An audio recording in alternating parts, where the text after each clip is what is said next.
gözü görmedim, çaldın benden.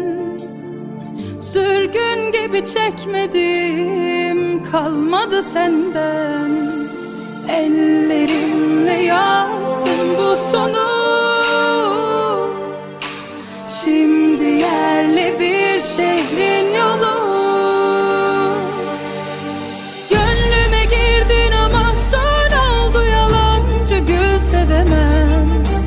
Bin kere geldin ama hiç oldu, yürekle yol çizemem. Dertle bir oldu adım, çok yandı, sonunda kal diyemem. Gözlerimin içine kar yağdı, soğukla baş edemem.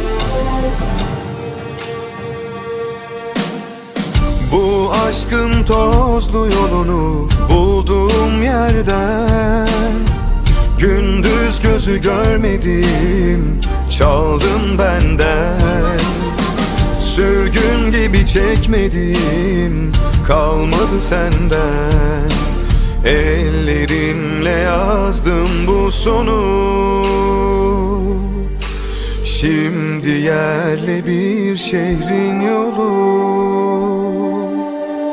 Gönlüme girdin ama son oldu, yalancı gül sevemem. Bin kere geldin ama hiç oldu, yürekle yol çizemem. Dertle bir oldum adım, çok yandı, sonunda kal diyemem. Gözlerimin içine kar yağdı, soğukla baş edemem.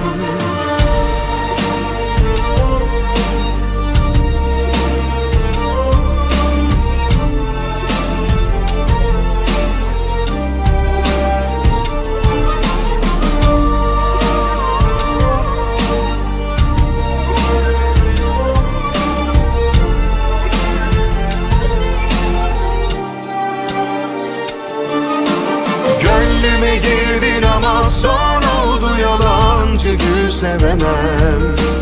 Bin kere geldin ama hiç oldu, yürekle yol çizemem. Dertle bir oldum adım, çok yandı, sonunda kal diyemem. Gözlerimin içine kar yağdı, soğukla baş edemem.